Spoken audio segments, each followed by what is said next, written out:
Real Trees Midwest Whitetail is brought to you by RTP Outdoors, Redneck Blinds, Wilderness Athlete, Hoyman Tree Saws, Ozonics, Nikon, Easton Arrows, America's Best Bowstrings, Viking Solutions, Spot Hog Releases, Cabela's, Hoyt, Frigid Forage, Fuse, Grizzly Coolers, Drake Non-Typical, Wasp Archery, and Real Tree Edge. Hunt with an edge.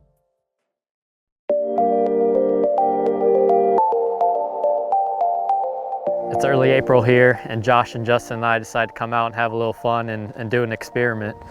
We're in a spot right here. It's a good spot on this farm, but I've really struggled with swirling winds on this spot. And I've hunted some good deer. A lot of good deer lived in this area, and including last October. This is Reggie's core area. And I had one night in October, mid-October, where he came out right here at the top of the plot. But again, I got busted. I think I've gotten busted in this plot 3 or 4 times, even trying different spots. So we're gonna come out and just see what's going on. Got a bunch of smoke balls that we're gonna try to move different spots and see which way the wind blows and see if we can learn anything about this. Just thought it'd be a cool experiment to try. I actually got this idea from my cousin, thought it'd be a good off-season segment. So we're gonna give it a shot. We have a west-northwest wind, which is in theory perfect for the stand that's right over here about 10 yards away.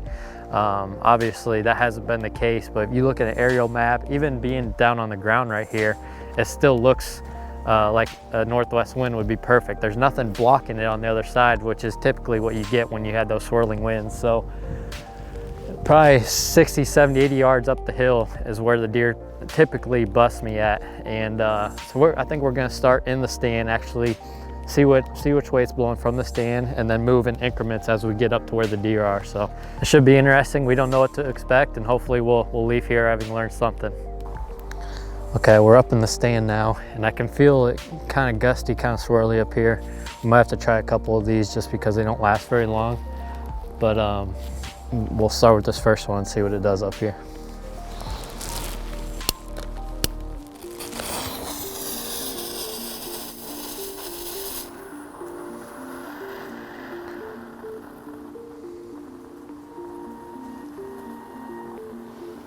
So kind of all over the place really, but I would say 75% of the time it was actually blowing like you'd expect.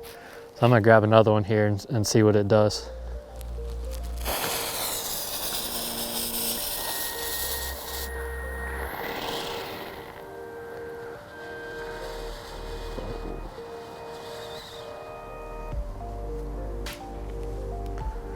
So that one was about the opposite. 75% of the time it blew upwind, what we're calling upwind, but towards that end of the plot, which is what I experienced quite a bit hunting here, is that's exactly where the deer end up busting me at, is right up there. So I'm at the base of the tree. Here's the tree that has a stand in it. And one thing that's been tough, why I haven't been able to figure this out, is when you think of swirling winds, you kind of think of it as water. And you know, water, when it hits a rock or something, it tends to swirl on itself. But this is just one of those spots that there's nothing behind it. It's not like it's hitting a wall of pines. This pine tree is just right next to one other one. It's not a whole wall of them like it's at the top. So in theory, it's possible that the wind's coming over the big block of pines and circling on itself, but it's still a long ways from where the stand is. So there's a couple of things we're starting to try to think of as possibilities. One is this lane that I actually walk in on. It's kind of acting like a wind chute a little bit too, even though the wind is blowing down towards it. Something about it coming over those pines and coming around in this opening is causing the wind to swirl too. So it'll be interesting as we start moving from this spot up to the top and see what happens.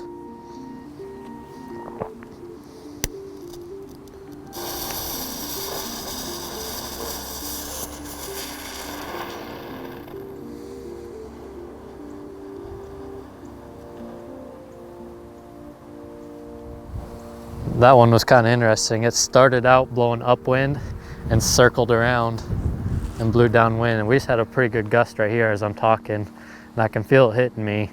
But then that big gust, and it's followed by a smaller gust going back upwind. So I'm gonna try one more right here.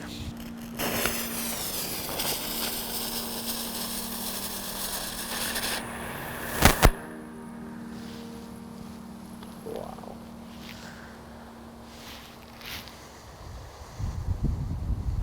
Kind of watching that smoke, it went everywhere.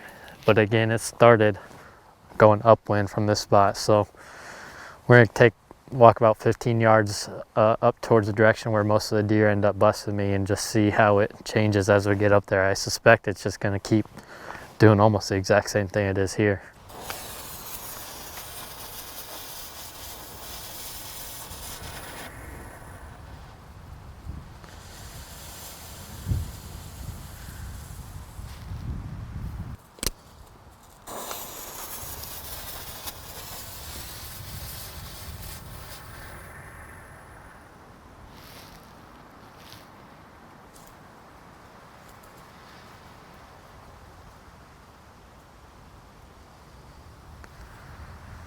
That one was fairly true again, except for the very end. There's a big gust that circled up a little bit. But maybe, since we are out in the open, maybe that's where we're getting the most trueness to this wind direction. And it's swirling at the top and the bottom, I'm not sure. But that's two in a row that have been fairly true.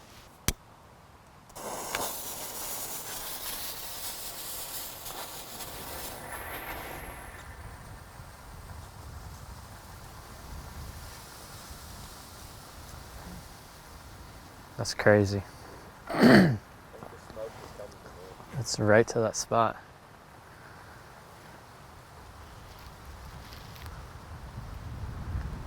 So I started that one when there was not really much wind. It kind of died down for a second, and it blew completely upwind, or what we're calling upwind. Northwest wind, it was blowing to the northwest. So that was interesting, but not surprising based on some of my hunts here. We're in this little narrow chute of the top end of the plot here, and this is a spot that I usually get busted. A doe comes out right here or something, and it kind of ruins things, so we'll see what it does here.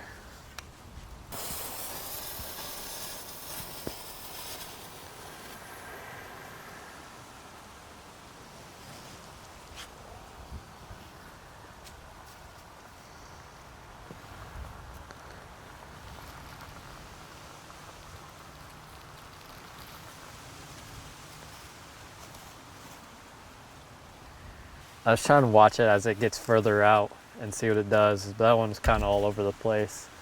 And I imagine it would swirl right around here. And in this area, again, this is kind of like the pocket at the top end. So I would expect some wind to swirl on top of itself as it comes across that wall of pines, come up over the top and come underneath underneath itself. But I did not expect it to do it every step of the way. I thought it would eventually straighten out down at the bottom end of the plot where the stand is. So that was interesting, a fun little experiment. We learned a little bit more about this spot. And not that I needed to confirm that this stand was in the wrong tree, but because I obviously learned that during the season. But it's cool to see how it really stayed consistently inconsistent really as we went up the plot. It swirled almost every step of the way from up in the stand all the way to the top of this pocket. And I don't know that there would be a right tree on this little opening. There's some spots like this that are just going to be really difficult to hunt.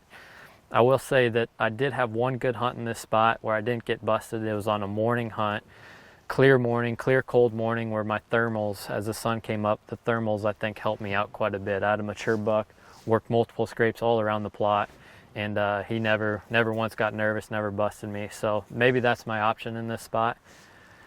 But something to take away. It's just a cool, nice little fun off-season project that maybe you can try out. It's a cheap way to test this stuff out, and maybe something to keep in mind as you place your stands this fall. Hey guys, we're out here today to talk about food plots, why to rotate them, how to rotate them, a situation that I did on my farm. This situation was an old clay knob really poor quality soil, so I had to pour down some fertilizer on it, some lime, and then I'm trying to rotate these back and forth in a system which I actually use for all my food plots. And it's a pretty simple system anybody can use in a smaller food plot to a bigger food plot. And we're going to talk about how to rotate the autumn quick plot into the big and beastie and back and forth, and where to leave the clover, why to leave it, and how to integrate the perennial clover. So we'll check out this plot, which is in the spring after things have been dying for a while, and we'll show the difference and why we're going to swap them back and forth. Give you a couple quick reasons why I rotate my food plots back and forth. Real simple. There's a couple different things that are planted, a couple different areas, so the deer have a little bit of a buffet, really three different areas of the field: clover, and then we've got the autumn quick plot and the big and beastie. That's one reason. The second reason is disease management. If you plant something over and over and over, like a brassica, for example, you're more prone to getting disease and other problems, pests, insects, stuff like that. Another reason we rotate is there's certain things in the autumn quick plot that are going to actually create nitrogen and fix nitrogen, and the brassicas will actually suck up the nitrogen and they'll retain them and release them in the spring. So that's another real big benefit of picking up some of those nutrients. One of them creates it, one of them utilizes it, and they both do like nitrogen, but the Austrian winter peas, the vetch, and the clovers in here are actually going to create nitrogen. And one last thing I'll mention is a big benefit of rotating these plots is it's going to build the soil. The brassicas are going to put a root system down in the ground, and that's going to actually die in the spring most of the time, and that's going to, in a sense, till the soil. It's going to aerate the soil, so water and different things can get in there, and it's going to break up compaction, which is really important. A lot of times the food plots or wherever we're at get really compacted, and these things can get down as deep as 3 feet in some circumstances. And the rye over here in the winter wheat is going to scavenge for nitrogen, and it's also going to put down a really deep root system that some of the other things we'll utilize later. They'll use those root channels. So there's a reason, and these plants are actually doing a lot of work for us, not just feeding the deer, which is a major goal, but they're actually providing all sorts of other benefits. A couple quick things I want to show you guys is what the deer have done to this.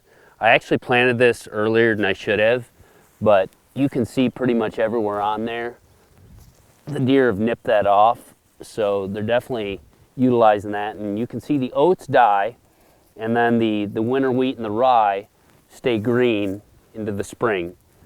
So it's just about April. You can see the brassicas out here have basically started to rot. You can see deer tracks even throughout here where they're still eating a little bit of them. So if you look at this hole in the ground, these are all throughout the field. This one got probably pulled out by a deer.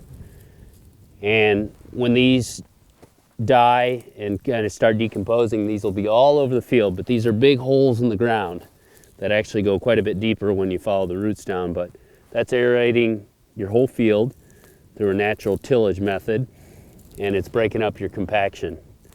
And it also sucked up a lot of nitrogen and fed a lot of deer in the meantime. We seeded this about August 1st last year, and one thing I want to show you is how clean this is for weeds. Haven't done anything since. There's a few bare spots here and there, but it's very, very clean for weeds. So brassicas release basically a toxin. It's called an allelopathic effect that basically keeps other weeds from coming up. And you can see it's done a really fantastic job at doing that. I will frost seed some clovers in here, and they'll do well. I'd probably go a little bit higher rate because of the allelopathic effect, but they have really done a good job at keeping this free from a lot of weeds that we see even in some other areas here. So it's really beneficial for the soil and for your weeds.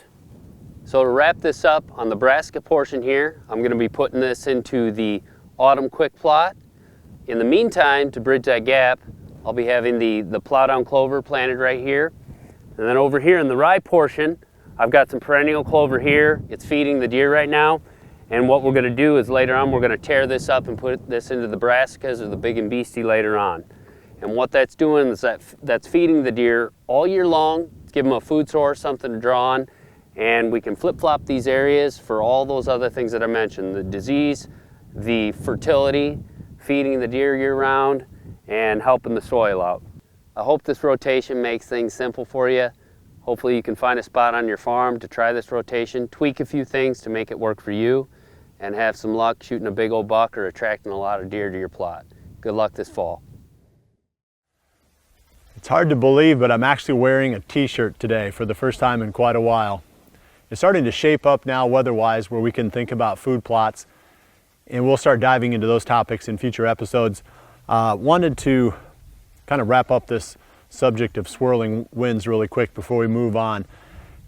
Try to find some way to simplify that, and any time that you've got protected airspace, like the wind is coming from the south right now, if I step behind the corner of this building, I'm in protected airspace. The wind is going to swirl around the corner of that building because it's going to be pulled into that area where the air is protected, or where it's not in the direct flow of the wind. So think in those terms, and it will make it a lot easier for you to visualize where the wind is going to swirl in your hunting areas. Every spot that's protected from the direct flow of the wind is going to experience swirling. We've already got next week's episode pretty well penciled out, and one of the topics that I'm going to cover is the idiot-proof bow. And I've been an idiot enough times in the tree stand to know that if I can keep it simple on my bow setup, that's going to help me a lot during the moment of truth. So I'm going to go through my bow and talk about all the different accessories and the way I've got the bow set up to make it as idiot-proof as possible. And Skip has some tips on how to set up the area around your tree stand to make it the most efficient possible at creating close range opportunities. Well, I appreciate you joining me. We'll see you right back here again next week for the next episode of Midwest Whitetail. And remember to always dream big.